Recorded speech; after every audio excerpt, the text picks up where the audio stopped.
loan estimate. Once all documents are completed, you'll need to review the loan estimate to make sure that the information has been completed correctly, that the interest rate that you're estimating or that the borrower has been quoted initially appears here, and if it's already been locked, that it is the correct rate here. The principal and interest payment reflects over here, and the correct loan amount also is here. If there's an error in the sales price or the borrower's name, or if it's a different loan program, that needs to be disclosed as well. In this case, it's for the loan term, it's 30 years fixed. It's the purpose is a refinance. The product, fixed rate, loan type, it's a conventional loan, and rate lock, no, it hasn't been locked yet. If it has, then you click yes, and then you'll say till when, and you'll be able to put a specific date. Sometimes you can lock for 30 days, for 15 days, or even a specific date. If you go further down, you'll see over here where it says mortgage insurance. Now, besides the principal and interest payment, if the borrower puts less than 20% down, they will have mortgage insurance. When you have mortgage insurance, it needs added here where the projected payments information is. It'll tell you that for the first to 30 years, the principal and interest payment plus the mortgage insurance payment is $1,586. In this case, the escrow estimated appears as 0, which means the borrower chose to waive escrows, which means they chose to pay the taxes and the insurance on their own. If there's a homeowner association as well, that they're going to do it on their own. Now, it'll tell you on the bottom how much the total in terms of taxes, insurance, and homeowners association fees or dues are. In this case, it's $490. Going a little bit further down where it says estimated closing costs, in this case it shows 0, but when you actually do the closing cost information, something will appear here. The cash to close, which will be the down payment, is total $15,000. Now, if we go a little bit further down, the loan costs. For the loan estimate, every detail in terms of loan costs will appear here on this page.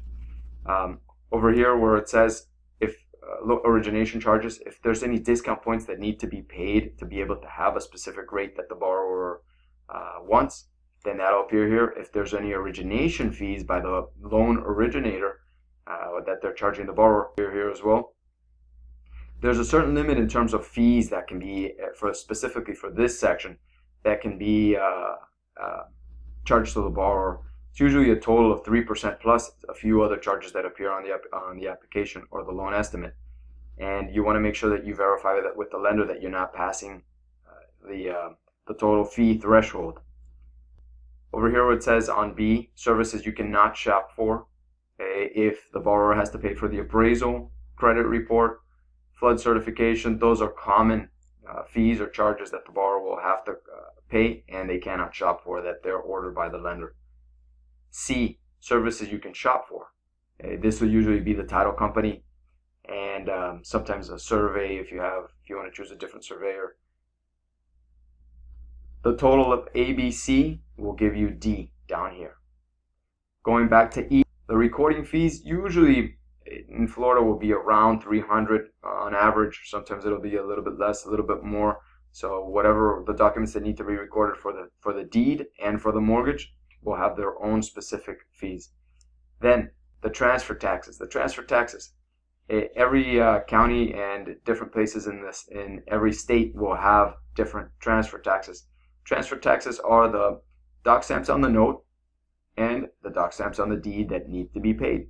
In most cases, it's a total of 0.55, which is 0.002 and 0.0035 that will be that you'll see in terms of the fees. Prepaids.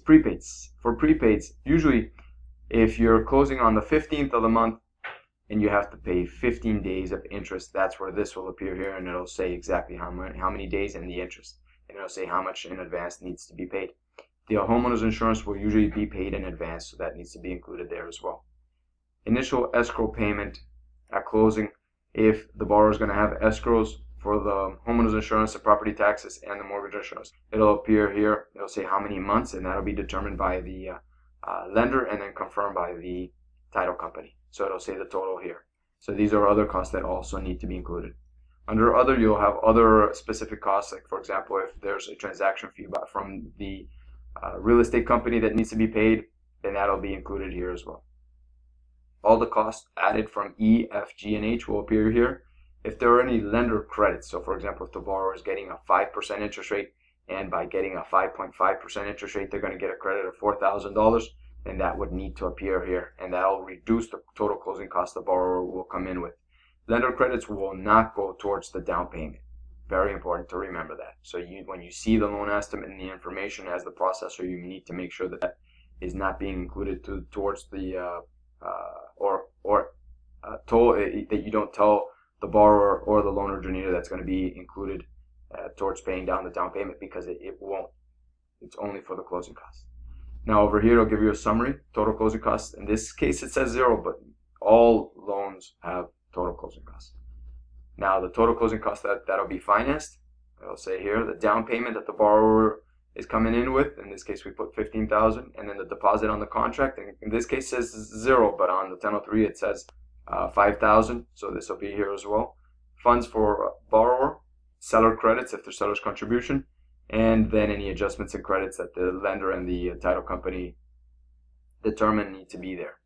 Estimated cash to close, $15,000. So that's what the borrower would have to bring in terms of a cashier's check at closing, or to wire directly to the title company, which the title company will need to give you and the borrower their wiring instructions, or at least the borrower, so that the borrower can wire the money the day of closing or the day before closing, to make sure that the money is there for when everything is signed, that everybody can close at that moment. A little bit further down, it'll tell you additional information in terms of about this loan. It'll tell you in 5 years how much you've paid in interest. It'll tell you the APR, and it'll tell you the total interest percentage, the tip. This is more disclosure information that needs to be provided to the borrower, but obviously the interest rate that the borrower is going to be paying is going to be less, but this is the disclosure information that needs to be included. If there are any service providers, you need to be able to include that list down here if they want to shop for any additional services. If there's any additional details for services it'll show here as well.